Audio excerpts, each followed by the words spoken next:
Unlike the English colonies, France, as with Spain and Portugal, um, always had a hard time getting settlers anyway. That was the first thing. The problem is that France, Spain, and Portugal in that era were very nice places to live. And then I'm not being funny. I mean, it's difficult to get people to leave an area they're happy in. It's just very, very difficult. So from the beginning, the French crown could not deal with New France, even if they'd wanted to, which is very doubtful.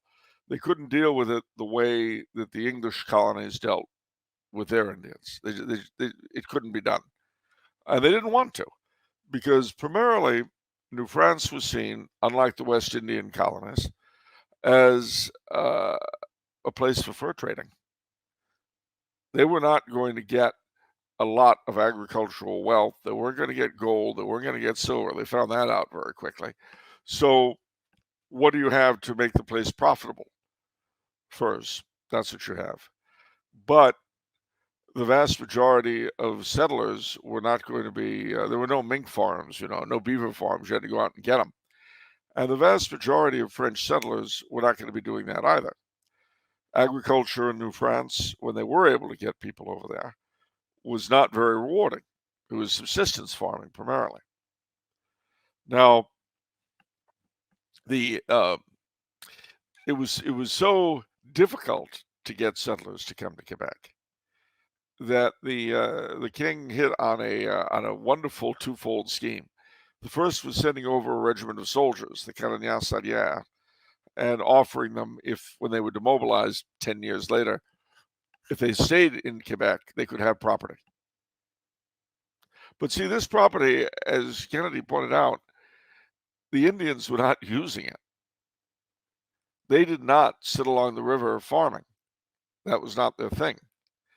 What they did do, the French gathered them into missions, some of which survive today.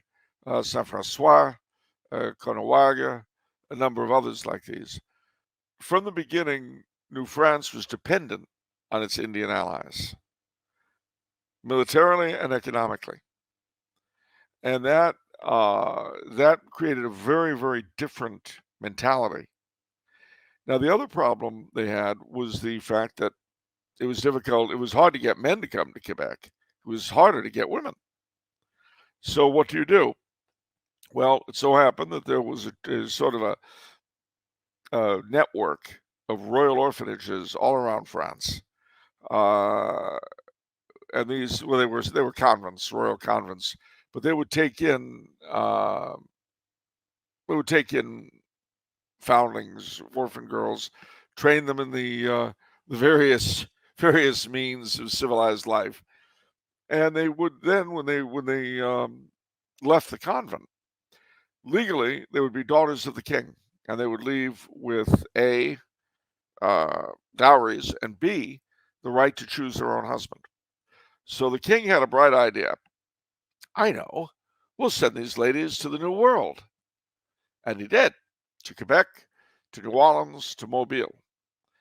And to this day, virtually all of the French Canadians and a lot of the Creole families in Louisiana, and Alabama, and Mississippi descend from these demoiselles du cachet, these casket girls, as they say. That was great if you could get one to marry you, but what if you couldn't? Well, from that emerged the people we call Métis. And in a lot of ways, they were the Métis, the mixed French and Indians, were the backbone of the French Empire in America. Not, of course, in Quebec, not down in Louisiana, but throughout the Mississippi and St. Lawrence, the Great Lakes, and further west. And they were personal mediaries between their French paternal ancestry and their Indian maternal ancestry. So the French, the biggest thing that the French did in terms of altering the Indian way of life was bringing them the Catholic faith. And it's interesting that they were so successful at this that as late as the early 19th century, when the Belgian missionary Father de Smet set up camp in St. Louis, Missouri, a group of Flathead Indians, all the way from Montana, having heard about the Catholic faith, came to Father de Smet and asked him to send black robes to Yeah. teach them the way of God.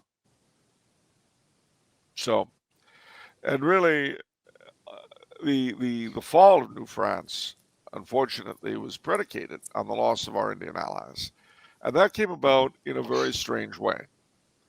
If you've seen the Last of the Mohicans, you'll have heard about the siege of Fort William Henry in the French Indian War. Well, the French governor of the time, Montcalm, the Marquis de Montcalm, was present for the victory. He won the battle with the French and the Indian allies. He had promised the English prisoners, in return for their surrender, that they would not be molested in any way. Unfortunately, a lot of the Indian allies didn't feel themselves bound by that. And so from time to time, they would attack and scalp and otherwise upset and annoy and kill some of the English prisoners as they were marching in a group. Well, Montcalm was horrified by this, utterly horrified, and he sent out a directive that from now on the Indian allies were not to scalp, they were not to torture, they were not to do this, not to do that. And so they said, fine, do it yourself then, bye bye. And with that, there was simply too few French to hold off the British onslaught. And that led directly to the Plains of Abraham and the fall of New France.